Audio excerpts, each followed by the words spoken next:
It's time to talk about transitions, specifically using conjunctive adverbs within a paragraph. So let's get started. Why do we use transitions in the first place? Let's remember. They help the reader to understand your logic, to understand your thinking, and your job is to be really clear for the reader. Another way to say that is transitions show the way that your points and examples connect to each other, right? So I have grouped some common transitions into 5 groups according to their function, according to what they do. So each group, the transitions inside are pretty much interchangeable. They have the same meaning, the same use. Okay, so group 1, for example, for instance, to illustrate. These are the most commonly incorrectly used transitions. People think that you can use for example anytime you give more information, anytime you give evidence. That's not true. Okay, so when you use for example, it means you just explained an idea, you just explained a point, and now you want to make that idea more clear with a concrete example. And an example is not important evidence. It's not detailed explanation. It's not something essential to your argument. An example is one of many possibilities to illustrate a point. So anytime you say something is for example, you could choose many different examples. It means one of many possibilities, okay? So here's an incorrect use. Farmers make very little because growing corn is not profitable. For example, farmers depend on subsidy checks from the government. I would not say for example here because farmers depend on subsidy checks from the government. That's an important point. That's not just one example of many different points. Okay, this is a main point. So instead of for example, I would probably say in fact. In fact is the way you introduce more details that are important. Okay, so this is not an example because, like I said, an example means you're choosing from several possible examples. And subsidies are too important. It's the main important point. So let's look at a good example of, for instance, farmers make very little money because growing corn is not profitable. They survive on government subsidies to survive. Many farmers also depend on a second stream of income. For example, George Naylor's farm depends on the income from his wife Peggy's job. So this is a good use of for example because Peggy is not special or unique. There are many people that are in the same situation as Peggy. I'm just choosing Peggy to be my example. All right, so I hope that makes that one more clear. Let's look at group 2. So I just talked about in fact. Group 2 includes in fact and specifically. Notice there's no E, it's not S specifically. Okay. These are transitions that you use when you have just explained a general point and now you want to get more specific, go deeper, add detail, add something important. Okay. Cattle on today's farms are not raised on green open fields. In fact, they're raised in terrible conditions in places called CAFOs. So here I give you a main point.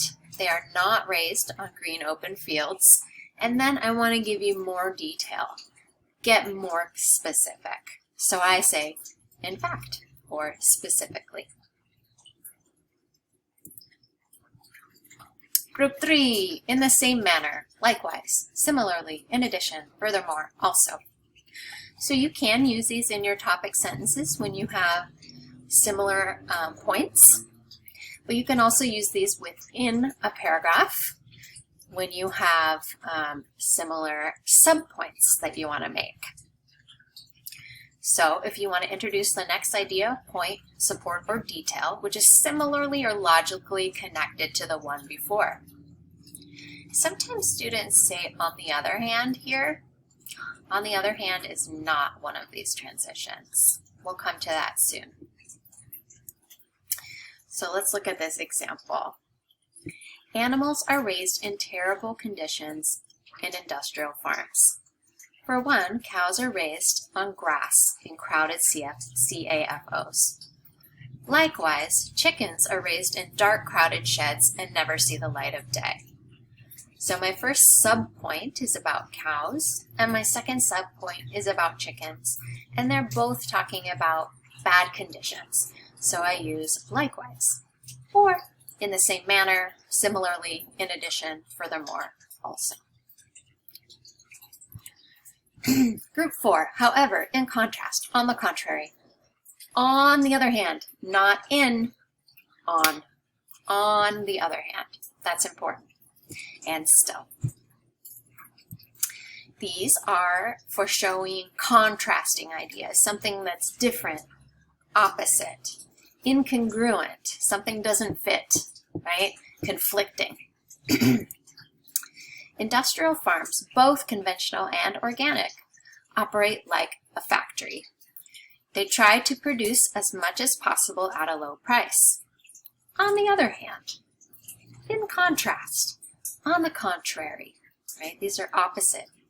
Local sustainable farming follows the natural cycle of animals and plants, even when it is not as profitable.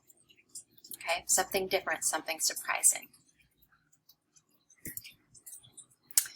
And finally, we have group 5, as a result, consequently, therefore, or thus. This is when you want to show that two ideas have a cause-effect relationship or reason-result.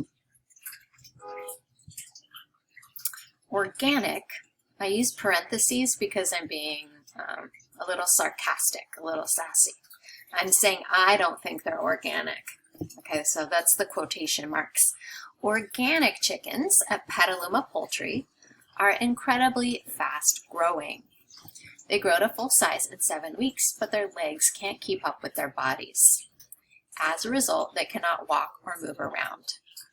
So the cause is the fast growth of their bodies and not their legs, and the result means they cannot move around.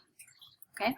So you have to have that cause-effect relationship to use as a result, consequently, therefore, or thus. In other words, that is to say, put another way. So this is my last transition type that I'm going to talk about today. And this is used very specifically for when you want to explain the meaning of something complicated, like you have a difficult quote, difficult vocabulary, or a confusing idea, and you want to put it in easier language, easy to understand.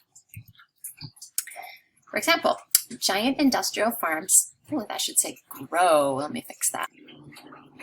All right, industrial farms grow monoculture fields.